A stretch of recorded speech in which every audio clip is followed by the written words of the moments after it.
My name is Angela. My name is Nicole. And welcome to the Ominous Stitch podcast.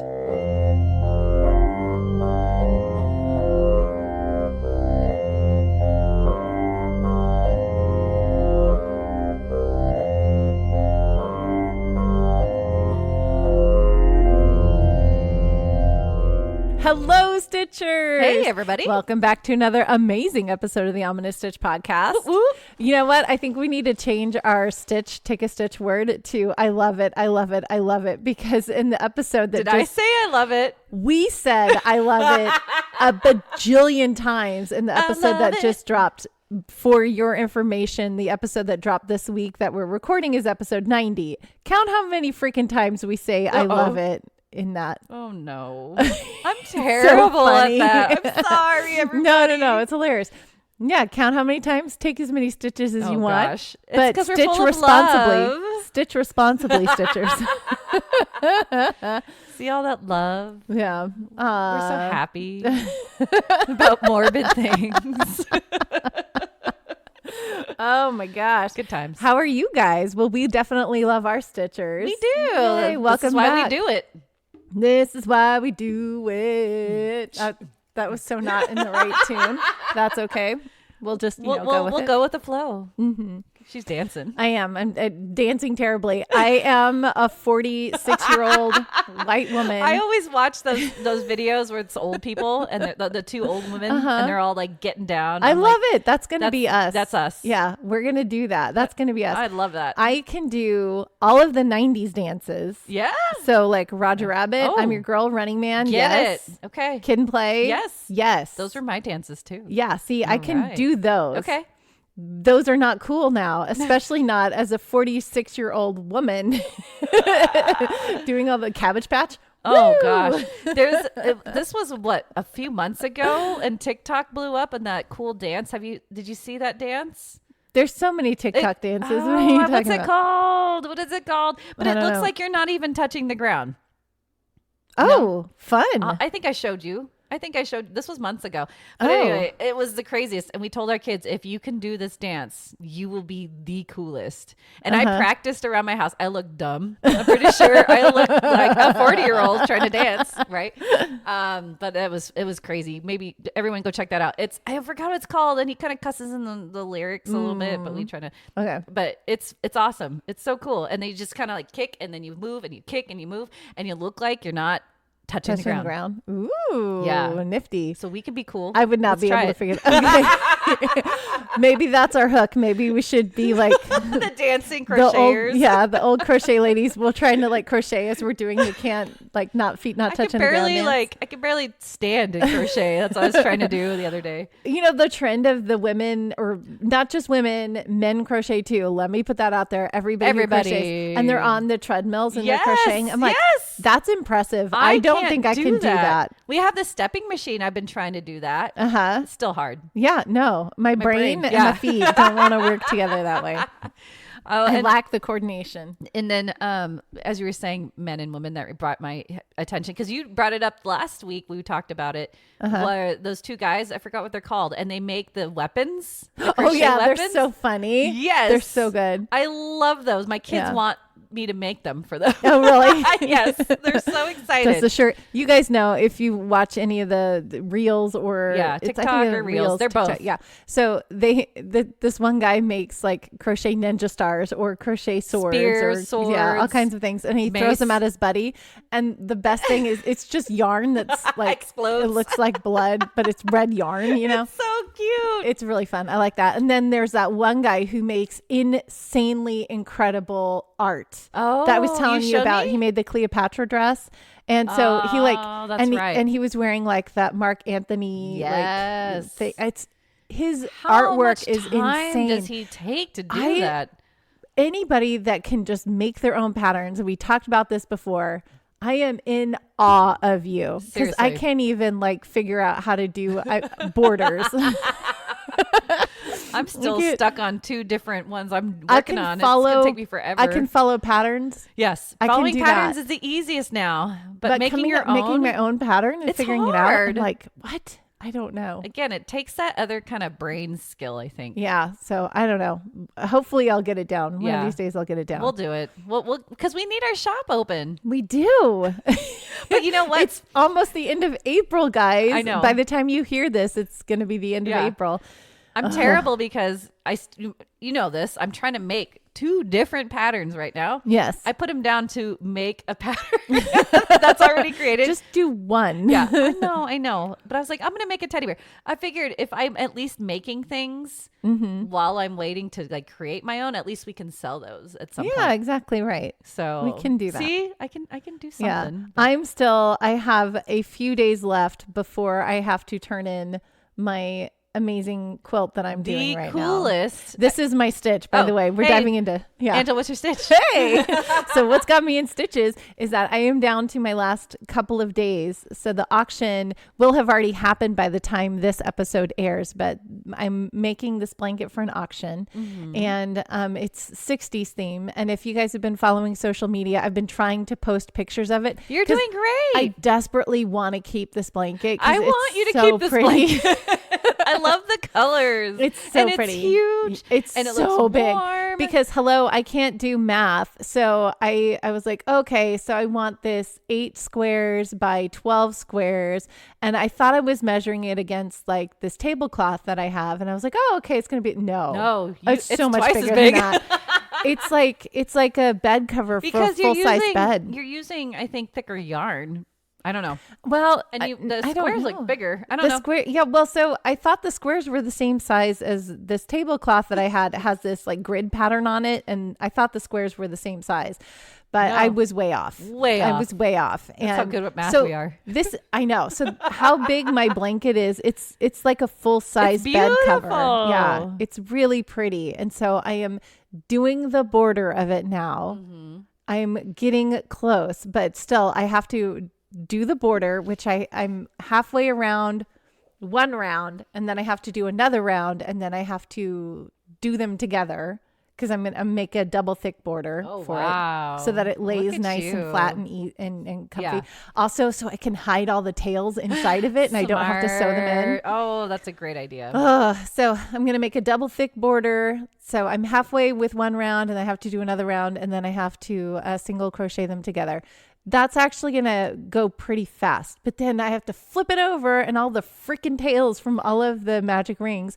The bonus of this is I am really good at magic rings now. Yeah, really good at magic rings. They were the bane of my awesome. Existence. Now I'm just like, here we go. I love magic rings. I got it. I know you do. So that's the plus side of doing this blanket. It's so pretty, you guys. Go on our Instagram, our socials. See the pictures I've been posting. We'll do the cool unveiling on TikTok. I promise. I'm quite proud of the music that I've added, that I've put to it too. You did great. My first one, like when I finished all the granny squares, it was the Space Odyssey. And you're like, I'm panning up to show you all the 96 squares that I made. And then the second one is Barbara Streisand singing, putting it together after it's like, I've put all of the squares together. I'm like, I'm so clever. You're so proud. smart. Now I'm not clever because I'm telling you guys how clever I am.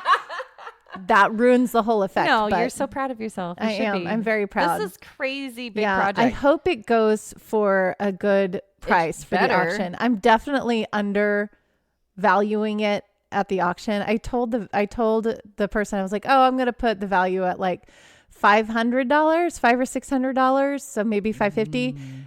It's taking me over 100 hours to do this blanket. Times 12. At least. Times 14. So it's definitely $1,400. Dude. We need to sell that for what it's worth. Man. So, but it's been a labor of love. It's beautiful. It is. It's gorgeous. It's so cute. I will have to make another one for me because it's just so stinking cute. This time you can make your cardigan. Yes, I'll make a cardigan. I keep looking at Pinterest and seeing cute tops. Yeah. And there's so many cute, like granny square tops and cardigans but yes, there are, I want to make other things. I am ready to make other things. Isn't it funny? You get started on a project and you're just so excited about this project, and then days go by and weeks go by and you're like, I'm done. I want to move on. At least me, Gemini. Yeah. I'm like, as you can see, yeah. I have like 5 projects constantly going. So Whip. Yep. Now watch me whip. Watch me nay nay. Yep. So for whip and nay nay for crocheters, it means whip, work in progress, right? So it's what you have. We have about 50 of them at all times. Always. Because you get bored, and that's where the nay nay comes. You're like, nay nay, don't want to do that one anymore. Let's start a new whip. Let's keep going. Right? Oh, you crack me up. I never thought about it that way. Nay nay. Nay nay. That's what plays in my head. Welcome to my brain, people. Yay. This is a podcast of our brains. I love it. So Nicole, what's Yeah. got you in stitches? Oh gosh. Okay.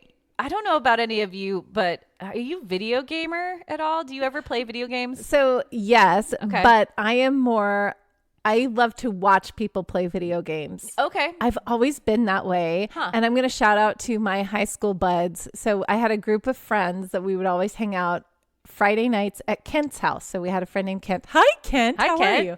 He lives in Colorado now. Hey. Hi, Kent. We used to go to his house on Friday nights, and I would just sit there for hours and watch him play Sims on his computer. Sims? Yeah. Oh my like gosh. Old school. I love that. Where they're the little, not even like first generation Sims. This is when it was like, like stick figure people Sims, And you were just sitting I there would just watching. sit there and watch him do that. That's hilarious. I can watch anybody play anything. Like I remember in college, we had a night where they did Mario Kart races, and I just sat there and watched, and they put it up in our, we had this one, I'm going to call it no, it wasn't even a dorm. It was like kind of a theater classroom, or like a classroom that had like a big stage and a wall. Oh, wow. And so they projected it up on the wall. Nice. And so I was just sitting in there in my PJs, because it was like late at night with a blanket and a pillow and stuff, watching them race. And I love watching people play video games.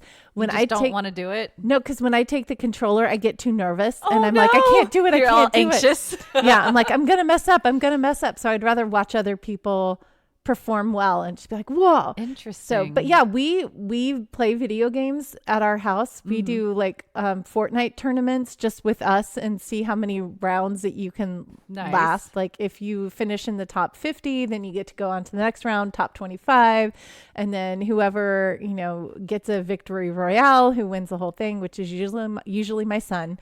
He's really good. He's an accomplished gamer. He plays as much as he can.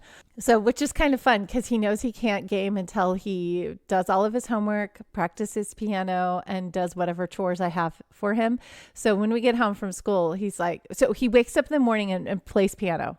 That's what he does immediately. And then he's like, okay, now I'm going to, when we get home from school, if he doesn't have any homework, then he's like, what chores do I have to do, Mom? And then he does whatever he has to do. And he's like, okay, goodbye forever. That's what he says. And then he goes back to a video game in our cinema room. Yeah. With our big TV. That's so cool. Yeah. My oldest wants to play Fortnite, and we almost let him, but we're like, oh, we're still on the cusp. So we'll see soon. I'm sure soon. But so when, I think, was it COVID hit? Mm-hmm. I can't remember. Anyway, I got into Animal Crossing. Yeah, and I loved it. And I beat the game. I was like, how do you beat this game? You just basically set up a whole island and do all the tasks. And that's so cool. Yes. I've watched many people play Animal Crossing. It looks very fun and relaxing. It's so My fun. kids have asked for it, but then I'm like, it's like $60. I don't want to. Yeah, no, we have it and we love it. And so I kind of put it aside, especially because we crochet now and that's all I do. But at one point, this was just a week ago or so, I was like, you know what? I want to pick this up again, because I just love doing, I don't know why. So I'm back into my Animal Crossing land. Yay!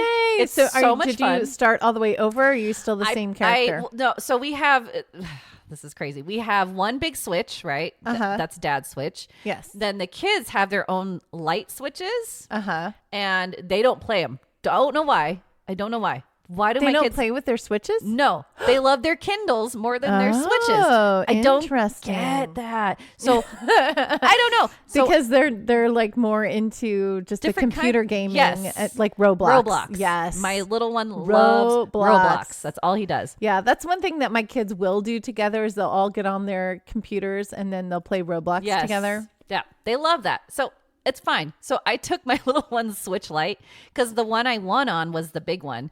And so I have the little one and I set it up a year ago. And I did a little bit and I stopped and I'm back and I'm like, yes. So it's kind of the beginning, but not. There's a little thing set up. So I'm so excited. So I put my kids down. I start playing. I'm so excited. I chop my wood. I hit the. If you've ever played Animal Crossing, it's just chores. I don't know why. You chop the chop the wood. Chop the wood. You collect the weeds. Yep. You go get fishing. The rocks. Go get the fishing. Rocks, collect. And then you get sell bells, things, right? Yes, you sell things. You make your house bigger. You build the island up. You talk to people. And I'm like, this is me doing real life things, but on a game. Right? So I did that with Sims. Yes. So like during the pandemic, I finally bit the bullet and then I, uploaded Origin on my computer. And so I have Sims on Sims 4 on my computer. And I've like bought a couple of expansion packs, but not too many of them. Because I'm like, I don't want to spend money on video games. Like, I'm not a gamer, blah, blah, blah. But you got have into it. So many Sims. I've created so many like what houses and built. Yeah. Like we love like real life. I love life. I love life. But then video game life. Because what you that? get to control True it. that. Like. And I get more money. Yeah. Or It's bells. easy to make money in video game life. Yes. And I it's can easy create to my whole universe. Yeah, it's easy to be in. You were playing God in. Exactly. That's what it is. It's yeah. fun. So and then I definitely do the Sims cheat code where you give yourself all of the money in the world. Boo. But Sims actually encourages you to do that. They're like, you can earn your own money, or here are the cheat codes. Sims gives you the cheat codes. They're like, this is what you do if you want to, because they want you to play the game. So right. And that's they're fun. like, if you want to have all of the money in the world, here's the cheat code and then for you that. can do whatever you want. Yeah. So they, as long as you're playing is fine. I don't always do that. Sometimes I'm like, ooh, I'm going to do a rags to riches. I can't tell you how many lives I have and how many game saves I have in The Sims. I don't know, so many different ones where I'll start a life and I'm like, I'm bored of this I don't one. want this And life. I'll start, and then do a new life. That's so I had fun. this one character and I don't even remember what her name was or anything, but like she was an artist and I thought she was like super cute and I loved the house that I made for her and she had this like awesome life and I played her through her entire lifestyle or life and then she died and I was like, no, now what do I do? You're so connected to her. I don't want to play with any of these other characters. That's the only character that I actually was like attached to. And I was like, no. And she died. How'd she die? Old age. They just die. They just die. Yeah, they age out. You can turn that off, but True. I didn't. I'm like, I'm playing this. Look at you. Yeah. My life game. Yeah. So I was bummed. I don't like it when they die. Well, if any of you listeners play Animal Crossing, hit Nicole up. Send me some codes so we can visit each other's world. Because that's the one thing I didn't do. It was COVID. So I didn't have anybody to like talk to about it. Oh, yeah. So I didn't visit any other people's lands. Like I would travel to like the general, whatever they call it, where you can go to a different island and get stuff. But I didn't travel to anybody's world. So. Well, then I need to get Animal Crossing so that you and I can play together. Hey, happy Mother's Day. Right? That'll be what I ask for Mother's Day. Can I get Animal Crossing so I can play with Nicole? And then they'll never see you again. We will never crochet again. We'll just be playing Animal Crossing. We'll crochet in Animal Crossing. Oh, I love the meta-ness of that. That's awesome. Yeah. Well, anyway, that brought me some joy. Yay! So there you go. I love things that bring joy. Like this episode. Marie Kondo. Yeah. It sparks joy. Yeah. Like this episode, I'm excited because I don't know what it is. She doesn't know, and I picked the wrong movie. Okay. Yes. So I try to get clues. I try to get clues based on the movie that we're watching. I totally thought it was about aliens. And I was like, well, I mean, it's sort of It's not dimensional. Really. No, dimensions. I was like, are we talking about possessions? Are we talking about like demons? What are we talking about? And I was Diamonds. like, I was getting scared. I was like, no. But now I know what we're ish. I have a vague idea of what we're doing today. So this makes me happy too. I can't wait. I'm See? excited for story time. Yes. But before we dive into aliens, which if I would have known aliens, I would have made a second attempt at my hand. Daisy Square or your Granny Square at my hand. Granny Square hand. But okay. by the way, I know there was a poll and it was supposed to be live long and prosper, Spock. You guys know, I talked about that on the podcast. Oh man. Thank you to those who voted on the poll. That was very fun and it was very funny. And thank you for laughing with me on my first granny square attempt. So I didn't do that, but I have this other super cute springtime still stitch. adorable. Yes. So I'm really excited for that. Yay. We are both looking for it right now. Where'd I put it it go? somewhere. It's probably under my massive blanket over here. Yes, it is. But But I guess it's time to actually get stitching, right? Yes. Okay, so let's get stitching.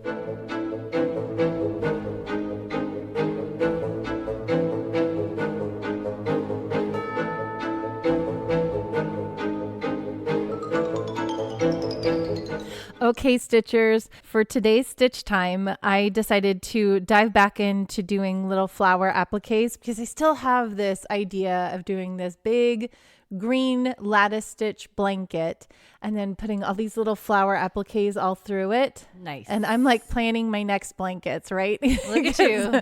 I'm getting close to being done with this one. So I always have to have like 10 blankets that I need to be doing right now. But anyway, I found this website and it's how to make easy crochet flowers. And the website is AnnieDesignCrochet.com. Annie. And these are all free patterns. Annie, ANNIE, which used to be my nickname when I was growing up. Annie. Aww. AnnieDesignCrochet.com. And so there's a whole bunch of really pretty easy crochet flowers, little flower appliques that she has on this website. And I chose one of them because it is 3D. And so it's layered, right? So you have a double layer of flower petals, which I thought was really, really cool. I like this.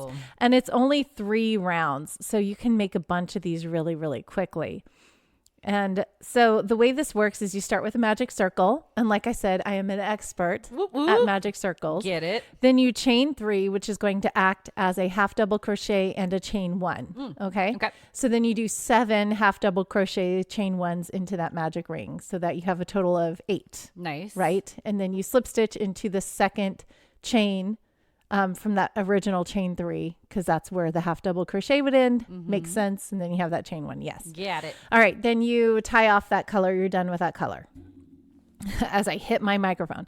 Okay. Then with your petal color, because that's kind of like the center of the flower. Then with your petal color, you're going to make popcorn stitches. So you're going to do 8 popcorn stitches in all of the chain 1 spaces.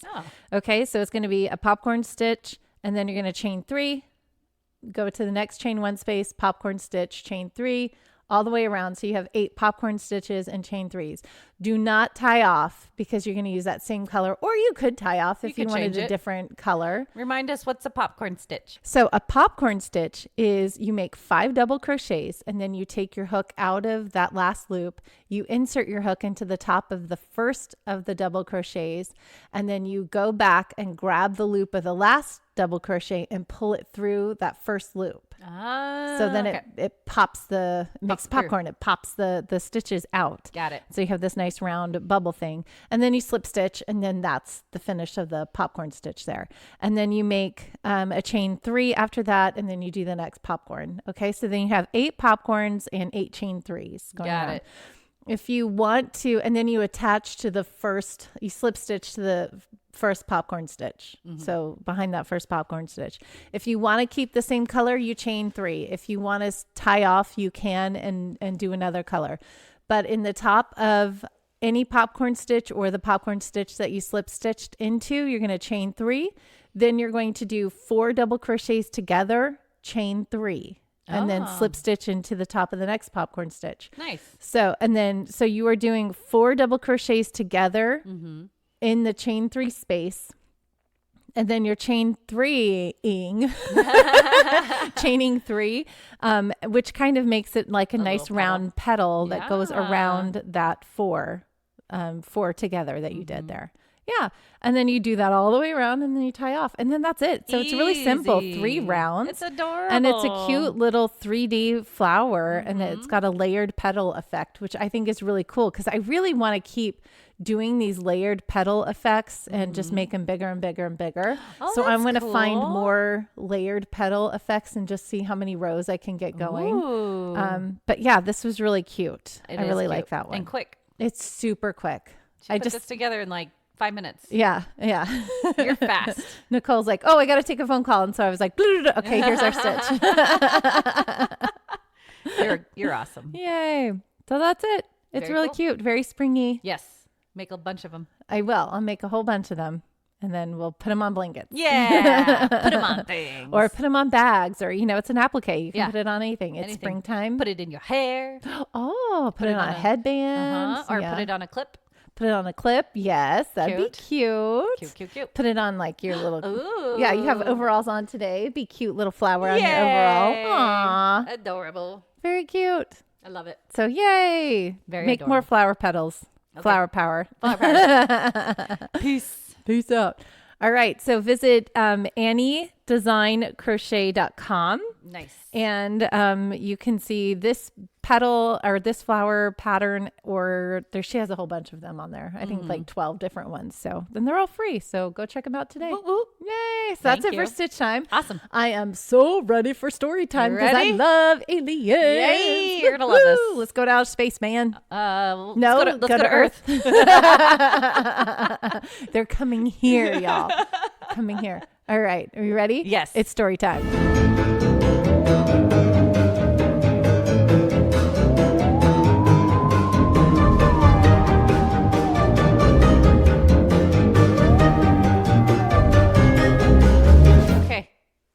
I'm going to go back. I'm going to go way back.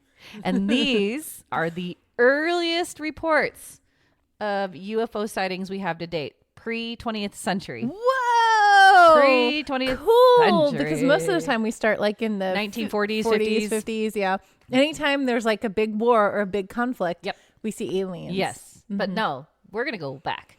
Some of these might be like, they're probably explainable, like natural phenomenon, but some of these are very weird. So okay. All right, you ready? Are we talking about like the alien ships and the hieroglyphs in Egypt? No, we're going to actual reports. Yeah, like written accounts. Ooh, cool. Yeah. Okay, I'm excited. This is cool. All right. So the first reported sighting supposedly happened in 1450 BC. BC. Oh, I'm like gonna peek the thing. So I guess 1450 BC. Yes. And so even though ufologists have come to a conclusion that this is probably a fraud, but it's still really interesting to we thought about this. Like this could be. Oh, wow. So Thutmose the Third. And again, I said no hieroglyphs, but this is actually hieroglyphs. Oh, yay! The first one. Yeah. So the sixth pharaoh of the 18th dynasty had just conquered the ancient Nubian city of Napata and decided to have a stone slab erected at the temple of Amun. The slab describes how, quote unquote, a star came down to set fire to Thutmose's adversaries. Then there was the Thule papyrus, a strange roll of papyrus or paper that was discovered by Alberto Thule in 1933. So I'm going to jump around, okay? But yeah, he discovered this. This is the same era. And the roll was supposed to contain Egyptian hieroglyphs that were written when Thutmose III ruled Egypt. And the rough translation was, on the 22nd, the third month of winter, the 6th hour of the day, one of the chroniclers, historical scribes of the book, The House of Life, discovered a strange disc approaching from the sky. Ooh. Yes, it has no head. The breath from his mouth emitted an unpleasant odor. Its body is about 50 meters long and 5 meters wide. It has no voice. It headed towards the king's house. Their minds became confused. They hit themselves in the stomach. They hit themselves in the stomach. Yeah, I don't know why. Interesting. So I'm going to skip some. Okay, you can read more of this. I'm going to skip some of the stuff over, but it says, after days have passed, they appear in the sky more than ever before. They shine brighter than the sun and extend to all four corners of the sky. Oh, so lots of ships came at one point. Yes. Ooh. Soldiers. What I love about this is like the description of the disc sounds very similar to a UFO. Right? What we've talked about. Yes. People seeing in the sky. Wow. Always. So soldiers and pharaohs watched together. After dinner, the saucer soared high in the sky to the south. Fish and other plankton poured down from the sky, a strange thing unknown since the construction of the country. So they made them it rained fish. It rained fish. I don't know what that means. That's cool. Well, most believe this to be a hoax and that the papyrus was fake, but the Thule papyrus allegedly may contain a transcription error, making it impossible to verify as real. The Thule papyrus is not an authentic papyrus, but a translation of a modern transcription of an alleged Egyptian document, the location of which is currently unknown. However, ancientorigins.net has the opposite opinion, as they state. As it derives from the translations of the ancient text, this supposed UFO sighting took place around 1480 BC and was witnessed by many people. It is pretty safe to assume that the ancient Egyptians wouldn't have misinterpreted these quote-unquote fiery discs with a rare astronomical or weather phenomena, since they were extremely advanced when it came to astronomy. Right. Their expertise in astronomy and other sciences make many historians believe that Egyptians would have been capable to tell the difference between an astronomical phenomenon and a bizarre, unexplained incident like the one described in the text. This is what it kind of looked like. I'm going to show you. Ooh. Sorry. It's so funny. When you first said hieroglyphs, I was like, no. Yeah. I'm like, no. First, no, just kidding. First there one are is hieroglyphs. About hieroglyphs. Yeah, because I haven't watched any of these ancient alien. I don't want to, and I do sometimes. I just can't. Because a lot of it is very like conspiracy theory over the top kind of a thing, yeah. right? But it is interesting when they'll show like the hieroglyphs, and then they'll show shapes that are. You're like, what is that? That's an alien. It's an alien. Yeah. It's a spacecraft. Yeah. It just is. And then there's all those theories about how the aliens helped move the stones. Like there's a hieroglyph or something of like a hoverboard moving the stones to build the pyramids. The pyramids. Because, How? Exactly. So there you go. So take it with a grain of salt if you want, but it's pretty cool that that's awesome. Talk about these, discs. I love that. BC times. Yes. We're talking about aliens. Yeah. Fun, dude, that's amazing. We still stay in the BC era because next, during the Second Punic War, which was about 218 to 201 BC between Carthage and Rome, as well as beyond, okay? Livy was a historian in Rome, and others began to record strange things in the sky.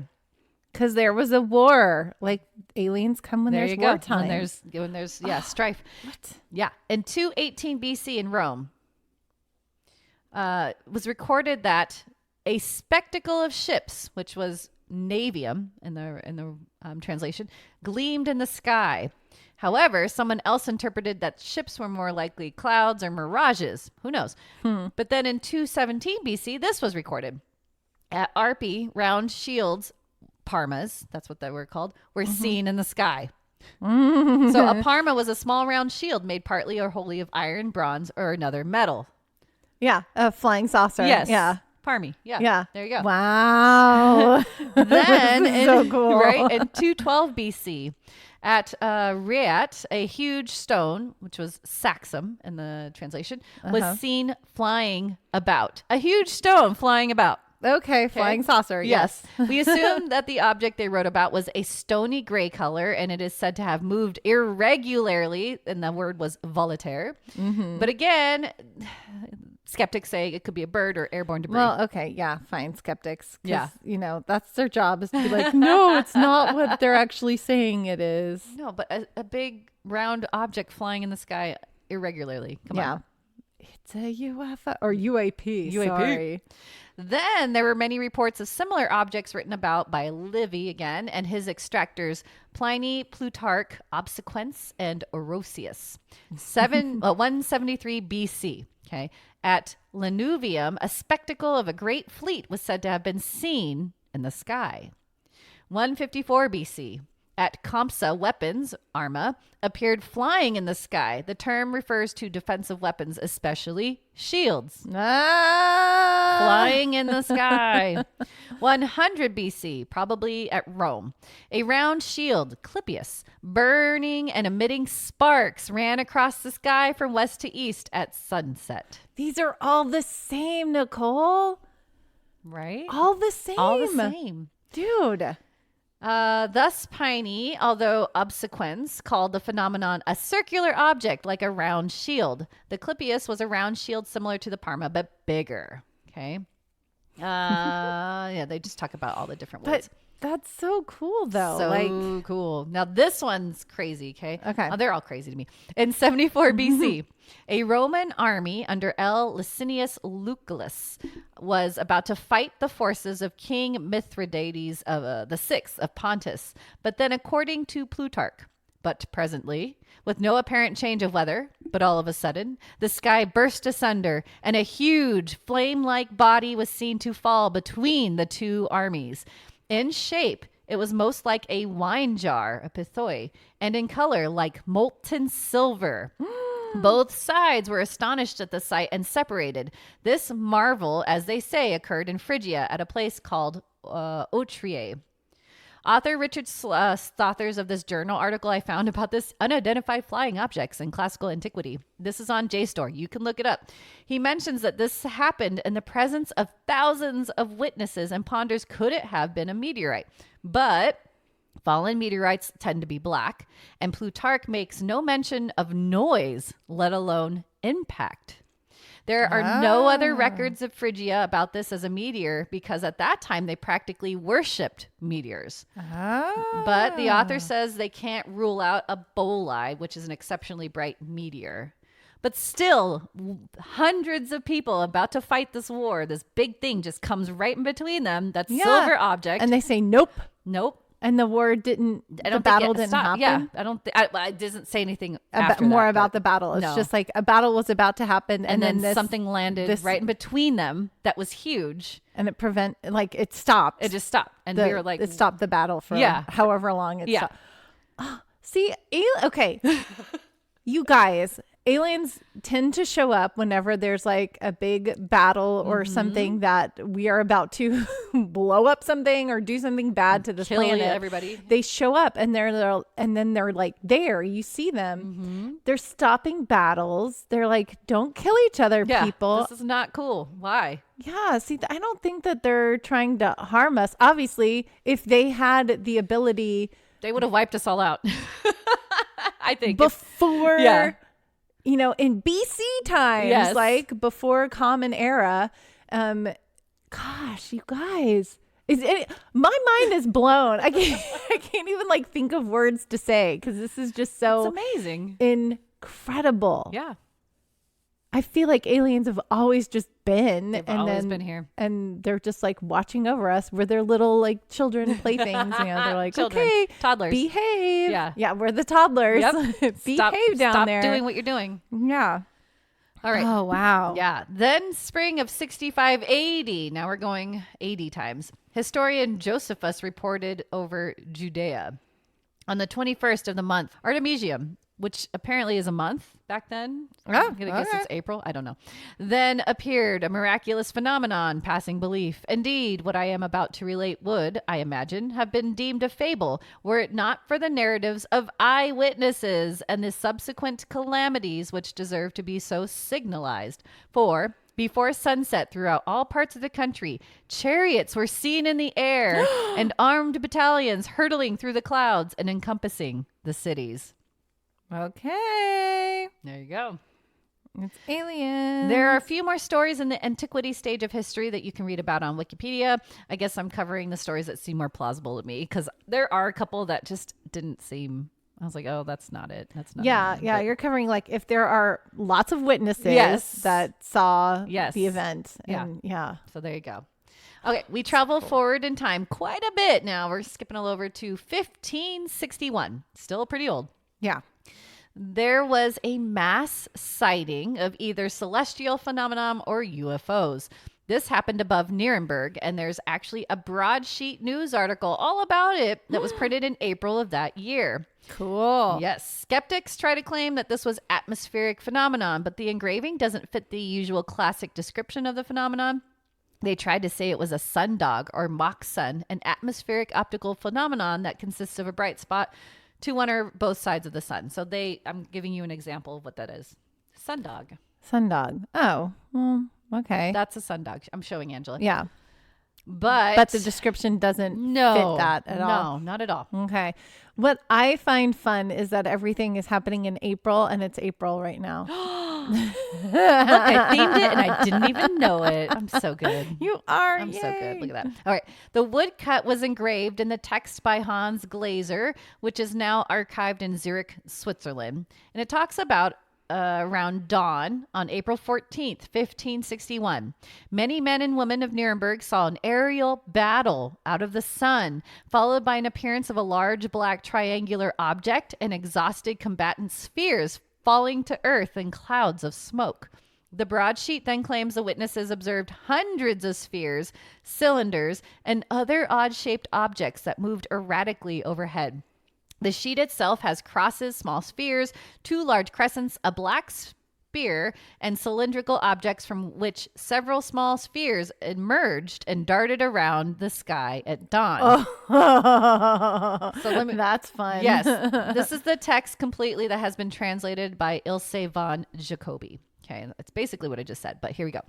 In the morning of April 14th, 1561, at daybreak, between 4 and 5 a.m., a dreadful apparition occurred on the sun, and then this was seen in Nuremberg, in the city, before the gates, and in the country, by many men and women. At first, there appeared in the middle of the sun 2 blood-red semicircular arcs, just like the moon in its last quarter. And in the sun, above and below, and on both sides, the color was blood. There stood a round ball of partly dull, partly black ferrous color. Likewise, there stood on both sides, and as a torus about the sun, such blood-red ones, and other balls in large number, about 3 in a line, and 4 in a square, also some alone. In between these globes there were visible a few blood-red crosses, between which there were blood-red strips, becoming thicker to the rear, and in the front malleable like the rods of reed grass, which were intermingled among them 2 big rods, one on the right, the other to the left. And within the small and big rods there were 3, also 4, and more globes. These all started to fight among themselves, so that the globes, which were first in the sun, flew out of the ones standing on both sides. Thereafter, the globes standing outside the sun and the small and large rods flew into the sun. Besides, the globes flew back and forth among themselves and fought vehemently with each other for over an hour. Wow. And when the conflict in and again out of the sun was most intense, they became fatigued to such an extent that they all, as said above, fell from the sun down upon the earth as if they all burned, and then they all wasted away on the earth with immense smoke. After all this, there was something like a black spear, very long and thick, sighted. The shaft pointed to the east, the point pointed west. Whatever such signs mean, God alone knows. Although we have seen shortly one after another many kinds of signs on the heaven, which are sent to us by the Almighty God to bring us to repentance, we still are, unfortunately, so ungrateful that we despise such high signs and miracles of God. Yeah, back then. Yep. Or we speak of them with ridicule and discard them to the wind in order that God may send us a frightening punishment on account of our ungratefulness. Okay, God. It just talks about blah, blah, blah. All right, so we're done with that. All right. So this woodcut broadsheet was brought to modern culture in 1958 when it was published in Carl Jung's 1958 book, Flying Saucers, A Modern Myth of Things Seen in the Skies, a book about archetypal meanings of UFOs.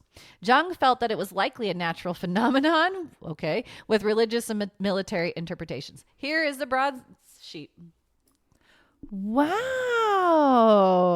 That's cool. Right? That's cool. And oh my gosh. Okay.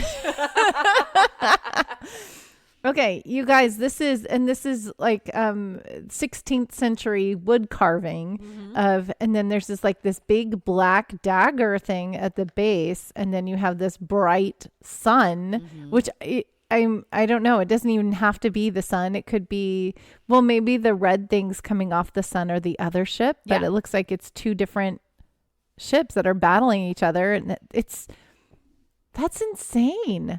That's an insane thing to just look up in the sky and see. Like, right? I can't even, how they were able to interpret it and like put it out there for people to try to grasp the concept of what they saw. And isn't that crazy? What would that's that insane. have been like?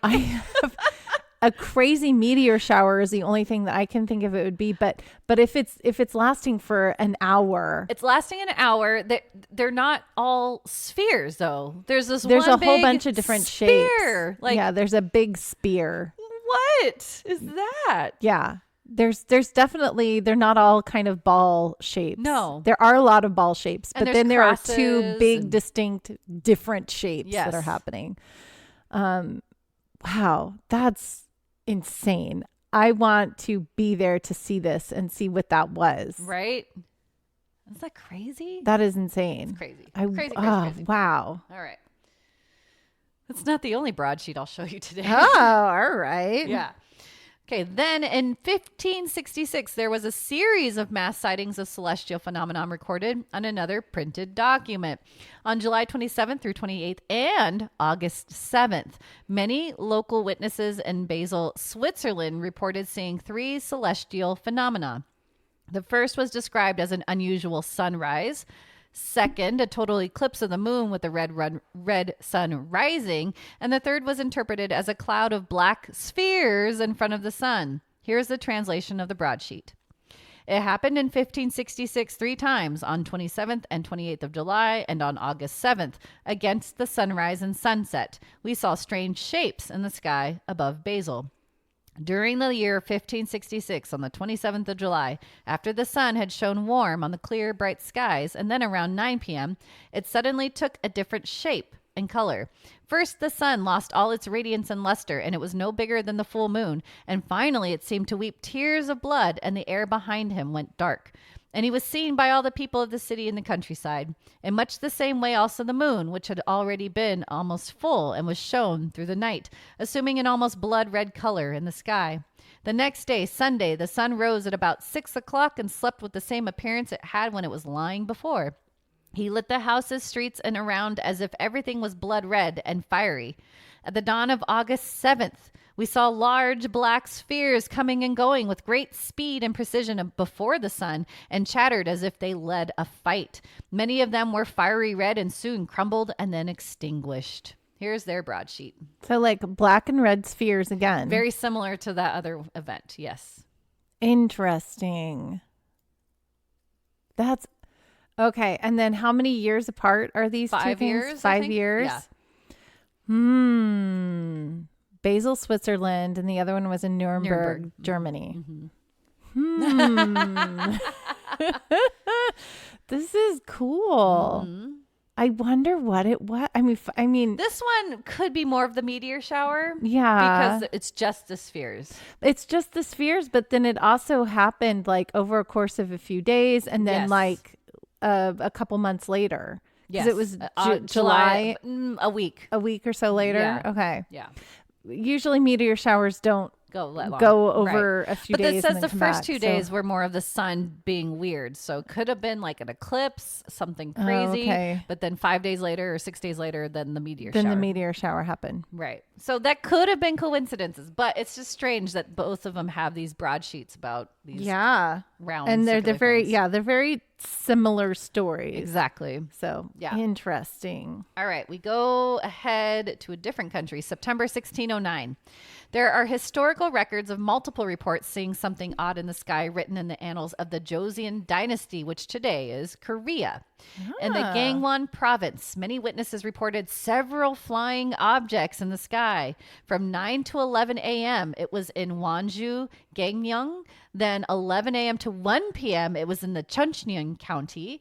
Then 1 to 3 p.m. over Yangyang County. So they're moving. They're moving. Woo! And many eyewitnesses. Do the counties link up that way? I think. I don't know. Okay.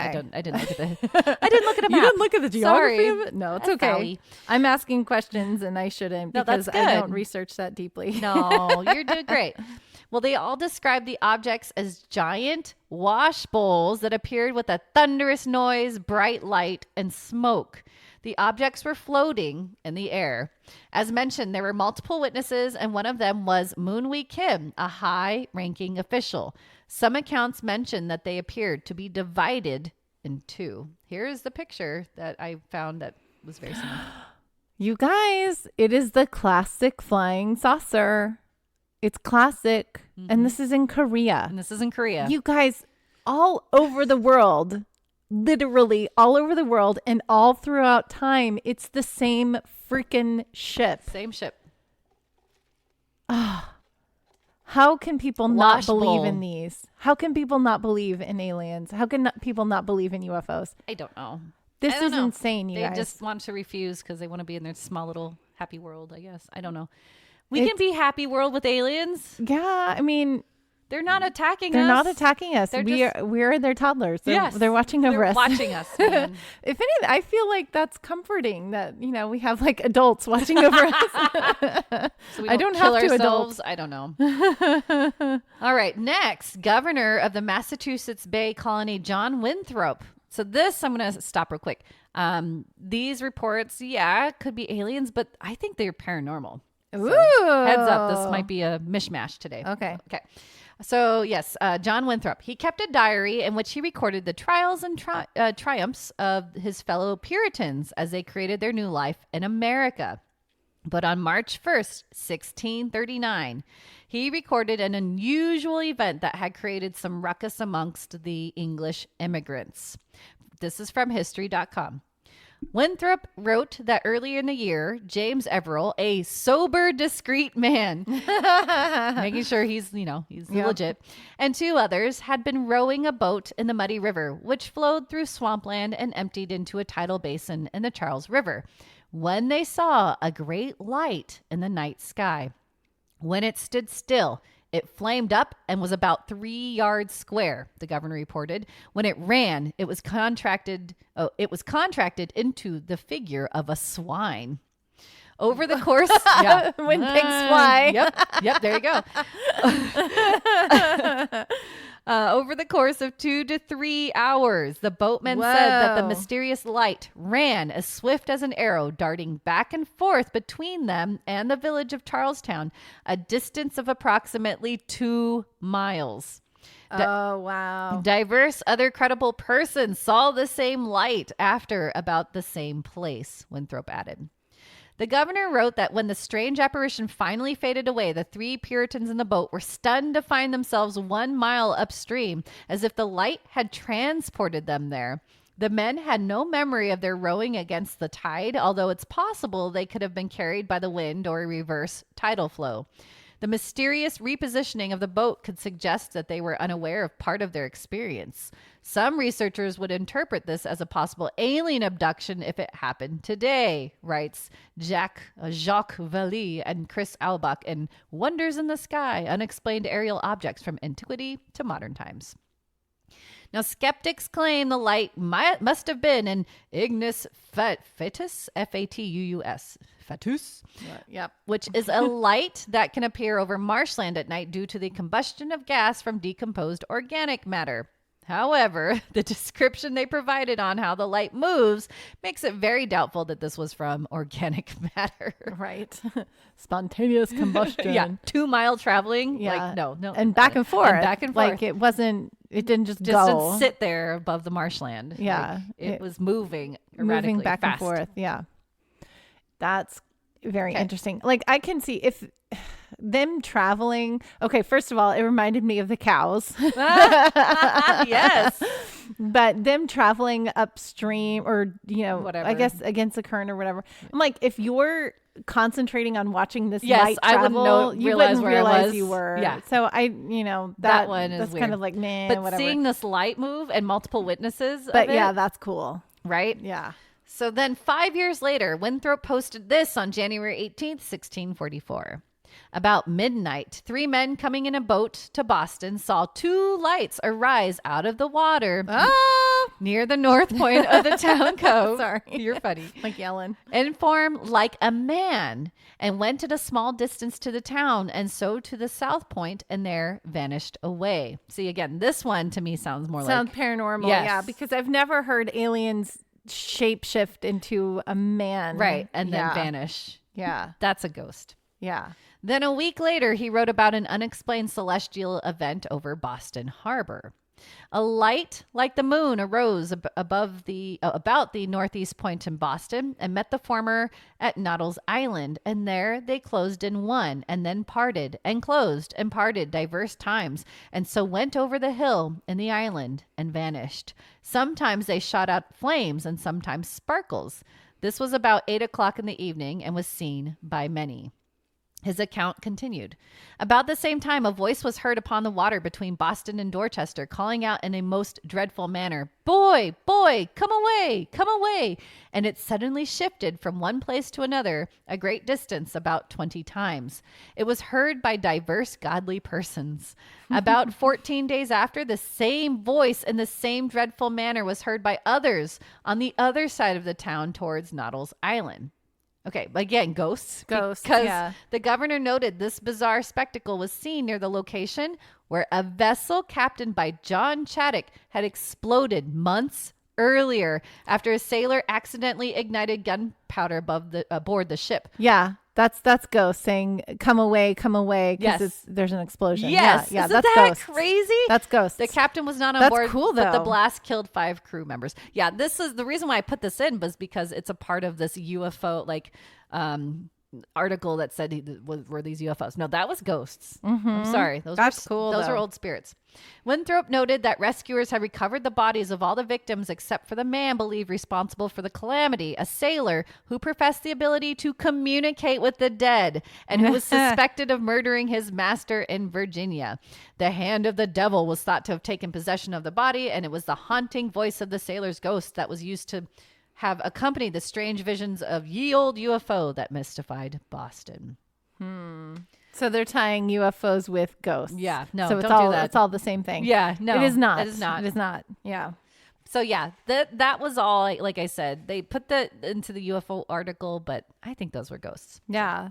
That's cool, though. It's interesting to see how they tie those two together. They think that the Lights ghosts were causing the UFOs to come. Yes. And they're No, connected, but they're not. they're not. I mean, okay, so there are some theories because of when our physical bodies die and we go into the spiritual realm, at that point there are theories that our spirits connect with aliens because we're all the same. are the same. Yeah. We're all into one So place. I guess in that way, Sure. it could be connected, but I don't think Not it staying has on anything. land. Yeah, Yeah. It's not the same. I agree.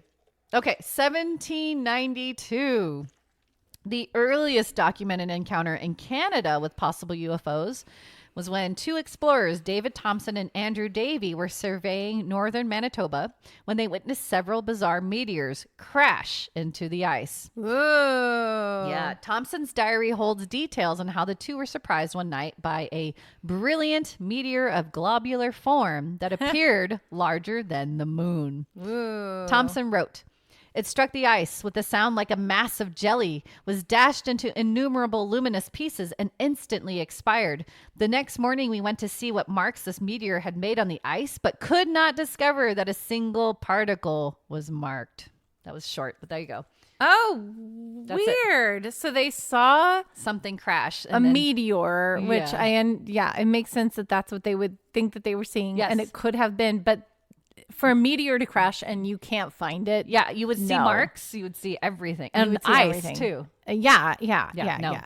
No. Gone. Weird. Yeah. That's cool. Fun, huh? Yeah. We now move ahead to the 19th century with a tale that most likely was not of alien UFO origin, but it's still interesting enough to add to this week's episode. Okay. February 22nd, 1803. Villagers in northeast Japan came across a strange visitor that was in a strange ironclad watercraft that washed up on their shore. The Utsuro Bune, or hollow ship, was roughly 3.5 meters tall and 5.5 meters in diameter, painted red and inscribed with unknown symbols. The hull had clear glass windows and contained a living area with food, water, and luxurious furnishings.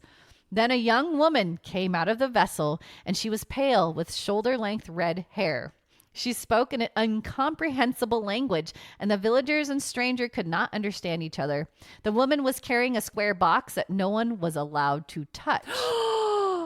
Okay, this is like in the triangle episode where they had the box and they came out of the thing and they had the box and the kids were like, ooh, and then everyone had the marks on them. Good memory. Yes. Here you go. Ooh. She has a box. She has a box. Yeah. What's in the box? Yes, they didn't want to report her to the authorities. Instead, they cast her adrift and she was never seen again. That is a UFO. I think it's interesting that they had contact with her and they got to go in the ship. No, she came out of the ship. But they were able to see inside the ship. Yes, Yeah. but they didn't go inside. They didn't go inside. They saw inside the ship and she came out and tried to talk to them and be like, here's a box. And they're like, get out of here. She said, don't touch. Oh, don't touch the box. Yeah. They could not touch the box. Because it's radioactive and they would get those spots all over them like the other kids did. She said, don't touch the box. Okay. Well, that one's cool. And that's in Japan? This was in Japan. Ooh. Now, okay, Kazuo Tanaka, he's a professor of computer engineering. He concluded the holocraft was not of extraterrestrial origin because it was not reported the Utsuro Bune did not fly or move on its own and did not display extraordinary technologies. The iron hulls and glass windows were in use at the time, but just not in that part of Japan. So his conclusion was most likely it was a human seaborne visitor, but embellished by the cultural imagination of an insular community. Okay, so a redheaded British woman who speaks English and they don't understand, and she's like, "Hello, I am on my way," and they're like, "Who are you?" Yeah, you don't speak English. Yeah. Okay, so whatever. Still cool, right? Cool. And the drawing looks like an alien. It does. Like, I don't understand how that would be a seaworthy ship, right? It makes no sense because it looks like a UFO. Right. Like, how did that float? Yeah. Yeah. I don't know. I don't. Or she came from the future. Ooh. But anyway. Maybe that is a boat in the future. Still pretty cool tale from Japan, right? Yes. Okay. We go to the late 19th century. Jose A. Bonilla was a Mexican astronomer. He was educated in engineering and astrophotography in Zacatecas, Mexico City and Paris, and was elected first director of the Astronomical Observatory in the state of Zacatecas, Mexico in 1882. On August 12th, 1883, while Bonilla was preparing his telescope for a study, he was aware that there were objects that seemed to be partially blocking the sun. Over the next 48 hours, Bonilla used a process known as a collodion process. It's basically early photography processing, to capture 447 ink photographs of the objects. He described these as fuzzy or misty in nature and often referred to objects that had dark tails. This is one of his photos. That's cool.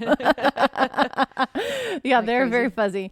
But I mean, dude, that's what year was this? 1883. 1883 to have like a photograph of something. Of something that is flying in the sky. Yep. And that's really cool. So his observations were published in the January 1st, 1886 edition of the French astronomy magazine L'Astronomie.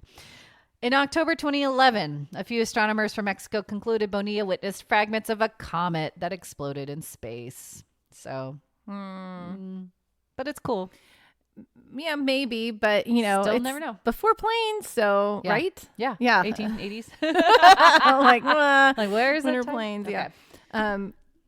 Yeah, that's pretty cool. Pretty right? cool. Yeah. I mean, the photograph is obviously it just looks like a little blip in the sky. That's why I'm not more excited about it because it's a little blip in the sky. It's hard to take a picture back then, right? But we tried. I thought that was cool. Yeah, okay. It's a blob blip. Blob blip. Is that what you said? I was going to say like blob squatch. You know how they always say like Sasquatch, blob squatch. There you go. So it's a blob UFO. Blob squatch. There you go. All right. Lastly, I know it doesn't fit into the sightings category, but I had to throw this in because it's mysterious and some speculate it has to do with UFOs. So this is like a bonus fragment here. Okay. That's the Nazca Lines in Peru. You know the Nazca Lines? You've heard of the Nazca Lines, yeah? No? Sure. Oh, no. Okay. Yes. I was going to say, many of you are aware of these, but Angela's not, which is cool. I don't know. Okay. I don't know a lot of things. You guys know that. Well, according to scientists, okay, these lines are in the sand and they were created by the Nazca people who flourished from about 1 AD to 700 AD. It's possible that the Chevan and Paracas cultures that lived in the area before the Nazca people could have drawn some of these geoglyphs. Now, these they believe these shapes they created, which are shapes that you cannot see at eye level, Angela. You have to either climb the surrounding foothills or other high places, but they are best observed from the air at about 500 meters. You have to see them above. You cannot see them just like so right people here. that were like on the ground created these Big, I'll talk. Yeah. So how they did it first, they removed 12 to 15 inches of rock and digging deep to reveal the light colored sand below to make these figures visible in the region covered in the layer of iron oxide coated pebbles. Now, in total, there are 800 straight lines, 300 geometric figures, and 70 animal and plant designs that are called biomorphs. Some lines go straight for 30 miles, while biomorphs vary from 50 to 1,200 feet in length. And to equate that for you, some are as large as the Empire State Building. Dude. Okay. Dude. And this is way before planes. Yes, exactly. How did they do that? Yeah. Well, wait, I think I know what these are. Okay, I'm going to show you some pictures. Most famous are the animals and plants that represent a spider. Because there's like a horse, right? A spider, hummingbird, cactus plant, monkey, whale, llama, duck, flower, tree, lizard, and dog. But the one that links back to aliens, I think for everyone, is a humanoid figure nicknamed the astronaut. Oh, wow. So you can't see this. No, and it's like on the side of a mountain.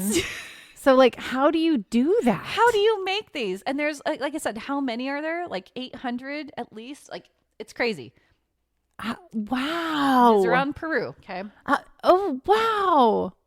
I'll have to ask the alpacas and see if they. Yeah. Ask them. Hey, what about those Nazca lines? Oh my gosh. So, Nicole. Right.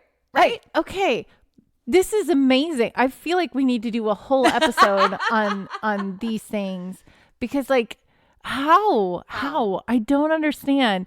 And you can't see them. But like and okay, not above. only just how, but like why? What is the purpose of this? Like why were they created? That's I mean, my next thing. Right? It feels like they're trying to say hello and communicate with something that they've seen in the sky, because it's just like how we've sent out, the records and messages out into space to be like hello, to initiate contact. Yes, that's what they're doing.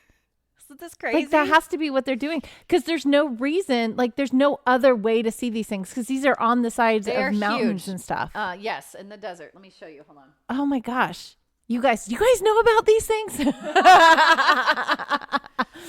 Okay. Oh my gosh, Nicole. See, so I'm showing her. This one is well known. See yeah, that? Yeah. The spider. Yeah. Yep, spider. I've seen this. And then, oh my gosh. Yeah, that's just more shapes of them. Yeah. But look at that. Oh my gosh, Nicole. And then there's this. Where's the person? Oh yeah. They're huge. And see, you can't really make these out unless you're like. That's amazing. Lizard, but I was like, that's a dinosaur. I know it is. It's a T-Rex, right? But got look, little short see, arms. there's like shapes. Yeah, there's tons of shapes. Oh my gosh! Oh, the llamas. Alpacas. Yep. Hummingbird again. Oh, that's wow. Another famous one. Yeah. Spider. And they're there's everywhere. A monkey. Oh wow! I'm sorry, you guys. You're just hearing me say, "Oh wow, oh wow, oh wow." But these are incredible. Have you guys seen these? There's the human, the person. But see, look, like you have to be in a plane. Oh my gosh, that is a great picture, because the plane looks tiny. Yes, compared to the Nazca there you line. go. That's a good way to see that too. See, so there's a little tiny building. There's a car. And then those are the you guys biomorphs. You guys. Why? They are obviously saying hello and showing other people like, hey, this is what we have here. Mm-hmm. Look at that. Is that the dog? I think so. Oh, cactus. Yep, there's a cactus. That's good. So, yeah. Okay. So you see them, right? It's crazy. There are so many. There's so many. Now, here are the theories. So some believed it had an astronomy-based purpose. Then some say astronomy or calendrical, meaning basically the animals represented groups of stars in the sky. Most are pointing to rituals to obtain water and fertility of crops because of the location is so arid. So the people were praying for rain. So they were putting like monkeys that are in the jungle where rain comes. Why a cactus though? That doesn't make sense. Anyway. Because it's dry. It's dry. And they're like, I don't know. Cactuses have water in them. That's true. But again, there is the possible explanation involving UFOs. Were these lines to help steer their spaceships? Maybe for use of landing pads. Yeah. They were considering that the ancient people worshipped these extraterrestrials as alien gods. Who knows? It's a mystery. However, I wanted to point out, in 2023, AI was used in Japan to find hidden alien shapes in the Nazca Desert. So these, no one knew they were here until AI were able to pick them up. So here's one. Oh. Do you see it? Yeah. And then there's this one, which is really weird. Look at that. Oh, wow. So there's 4. This is only 2. So I don't know. Why were they making crazier shapes? Like, what are these images? Maybe who started making those shapes just wasn't a good artist and they were trying to erase them and be like, no, this is not a monkey. Not as good. This isn't a fish. I don't know. But anyway, so that's the Nazca lines. So those are... We don't know. We don't have any, like, it's the biggest mystery. One of the, I don't know, biggest mysteries of the world. Why did they create these? That's so cool. And and it's like, yeah, you're bored maybe, but why make them so big that someone from above can see them? Straight lines for 30 miles? 30 miles. Why? How do you even do that? Right? I would get bored. It's like you're crocheting. I know. I can like barely finish. Wow. So, my mind is blown. I have no words. Do you guys know about these things and I'm just the one that doesn't know things? Help me out. You can email us at theominousstitch@gmail.com and let me know what you know about Nazca lines and about other alien visits that we've had throughout the entire recorded history of man. This was such a cool episode. I enjoyed it so much. If you guys enjoyed it too, maybe reach out to us on social media. You can jump onto any of the things. We're on all of them and just say hi. We love to hear from our Stitchers. We'd love to hear from you guys and let us know what you're thinking about. If you have any show ideas, if you have any comments on anything that we've talked about, we want to know. Talk to us today. Yeah, you can also jump over to podbean.com and see today's show notes or any show notes from any previous episode that we've done. And you guys know there's a little button you can click on in the upper right-hand corner that says Become a Patron. Woo-hoo. It is with patron support that we can continue to do this podcast for you guys. And we want to be able to reach more audience. We want to be able to do better for you guys. And if you guys become a patron, that really, really, really helps us to be able to do this for you guys. So true that. Consider that. And even if you don't consider it, just say hi because we want to talk to you guys. Hello. We do this for you. Hello. Okay. All right. That is it for today. Oh my gosh. Story time was so good. Yay. I feel so happy. I didn't even need the 3 cups of coffee that I've had today. It was so good. All right. We do have one more thing to get to. One more thing. It is movie time.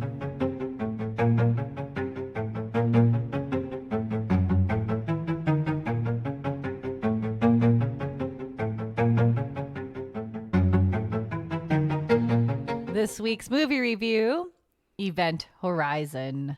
Released in 1997, IMDb rating of 6.6 stars, and the synopsis. A rescue crew is tasked with investigating the mysterious reappearance of a spaceship that had been lost for 7 years. So yeah, I should have picked like Cowboys versus Aliens or something. I went totally into the future. Do you like that at the beginning? So all these spoiler alerts, everybody go watch this if you haven't seen it. But do you like at the beginning where it was like, what is it, 2013? We like fly into space and discover stuff, and then like from there on. Yeah. By this time we have a colony on Mars, you know. Yeah, it's 2024 and we're already in space doing a lot of things. I love that. 1997, good job. How forward thinking. Yes. So like I said, I'm sorry, everybody. I don't remember the movie the same way. I was like, aliens. Yeah, no, I went too far in the future, but it's fun. It's a very 90s movie, like early 2000s. It's got Lawrence Fishburne. It's got Sam Neill. And Sam Neill always plays that kind of same creepy character. He reminds me of when we watched In the Mouth of Madness. Yeah. Right? It's the same character. Yeah. I forget that he did a lot of these creepy movies because first of all, I didn't watch a lot of them, but I have watched In the Mouth of Madness and I have seen Event Horizon. Yeah. And I just forget that he did those because he's, Jurassic Park. Yeah. Yeah. That's who he is to me. He's a dinosaur man. Yeah.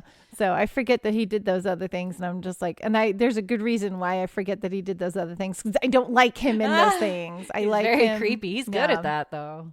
Yeah, he's good at being the creepy, but I like him being the dad figure. You're what funny. I like. Yeah, so if you haven't seen this movie, it's super old, but yeah, it's exactly the description. They go out to rescue this ship. They start finding like creepy things. They start seeing things, and it gets spoiler alert. They just basically the ship had traveled into a dimension of hell because it entered it has a black hole running the ship. Yeah, so which is crazy. So Sam Neill created this ability in the ship to create a black hole so that it can fold space in half and get from point A to point B so much quicker in an instant without having to travel through space. And they do it through this black hole technology that he created. And he is insanely unhelpful. Nope. Before he gets possessed by the ship. Yeah, what is he doing? I'm like, I think he kind of felt he's it. in love with the ship. Yeah, it's like it is his baby child. He's obsessed with it. But like, why drag other people to hell? Okay, I'm gonna save you guys. I'm gonna save you guys some time. We actually reviewed this movie a while back. It's called Ghost Ship. It's the same movie. This one's just in space. It's in space. It's the same. Yeah. It is a ship that is possessed and kills everybody on board. It also reminds me there is those Trekkies out there. It is a Star Trek episode where the Enterprise actually gets possessed by an alien life form. Kidding me. And it's trying to it wants to use the ship's energy to kind of turn it into an alien, and then they have to defeat the life form by turning off the ship and stuff. So it reminded me of that too. Yay, look, I'm a little closeted Trekkie. I know some things. I love that. Good job. My dad used to love Star Trek, and so it was always on, and so I'd watch it as a little kid, so I remember these things. Side note, it's funny, I was talking to a faculty member about this week. Kobayashi something. Do you ever see that episode of Star Trek? I don't know. It's like it's a training exercise. They go to rescue something, but they're ambushed, and it's some kind of test to see, like, even I can't even say the word. They're gonna lose. So how do you face that? It's a test. Oh, but so you're gonna lose no matter what. But they don't know that when they're doing inevitability. Inevitability, yeah, that's the word. But then it's not Spock. It's the main guy. Oh, Captain. Which so if it's Spock, then it's not Spock. Yeah. So it's. I keep wanting to say Jean-Luc Picard, but that's not it. No, that's a different Star Trek. William Shatner. Yes. Okay. His character. Yeah. He rigs it so that he wins. And it's just like the movie. They kind of do a nod to it. Kobayashi something. I don't know. Anyway. Oh, there you go. Cool. Sorry. Rant over. So yes, it is like Ghost Ship. You're right. It's Ghost Ship. It's just as I was saying, it was gruesome. She's like, no, it's just as gruesome because I remember, Ghost Ship. They slice everybody in half. You're right. Yep. It's the same. Ghost Ship, it's a ship that's possessed. And they do have they have a couple characters that are like harbingers. Yes. That bring people on because the ship has to collect so many souls. Well, they like to, I think. It's just kind of a fun thing to do. Yeah. Right? It's trying to collect 1,000 souls or something. It had to collect a certain amount of souls in Ghost Ship. Yeah. Ghost Ship. In Ghost Ship. Yeah. I was not in Event Horizon. No, Event Horizon, it's like, I love this hell. We're going to drag as many people into it as possible. Exactly. And, so that's where it was like a little bit different because it didn't have an amount of souls but it's the same kind of thing. It created delusions that you would follow. And in Event Horizon, they were all like horrifying, scary things. Where in Ghost Ship, they were like, luring you in with like things that you like, and then it would kill you. Yes. Yeah. So a little bit different, but no, it's the Still same. playing mind games. Still trying to collect souls. It's a haunted ship that's playing mind games to kill you. It's the same thing. And there's a salvage crew that's coming to bring the ship back. And guess what? Doesn't happen. Yeah. More souls. Yeah. Yeah. I totally forgot that this is it's the same movie. But it's still great. It was great for its time. If you watched this back in 1997, you'd be like, this is the coolest. And now you rewatch it and you're like, this isn't very cool anymore. Yeah. 2024. Times have changed. Yeah. There's way more cooler things. I was very scared because I was like, are we doing a demon possession episode? What is happening? I'm so glad it was aliens. I'm sorry. Like I said, I was just like, oh man, cowboys. Well, you know what I do, and you probably all know this now that listen to us, but I try to find movies that we can watch without having to buy them or rent them, because we like to buy, watch, not free. buy. We like free. We like free. Free is good. Free's awesome, and if you have free, maybe too, that's awesome too. But so this was on Max, I think, right? Or no, this was on Amazon. Amazon Prime. Event Horizon. How many stitches would you give it? Well, I saw it back in 97 in the movie theater. And then I remembered the title of it when you were like Event Horizon. I was like, oh yeah, I've seen that movie. And I remember that I liked it. I thought it was good. Yeah, exactly. And then, so I think we have similar feelings. And then I watched it. I was like, oh, I've seen this. Yeah. I've seen this movie, but like also Ghost Ship. And so you turned off. Yeah. So, I was kind of like, meh, because it's 90s. It's over the top. It's like, It reminded me of other movies we watched at this.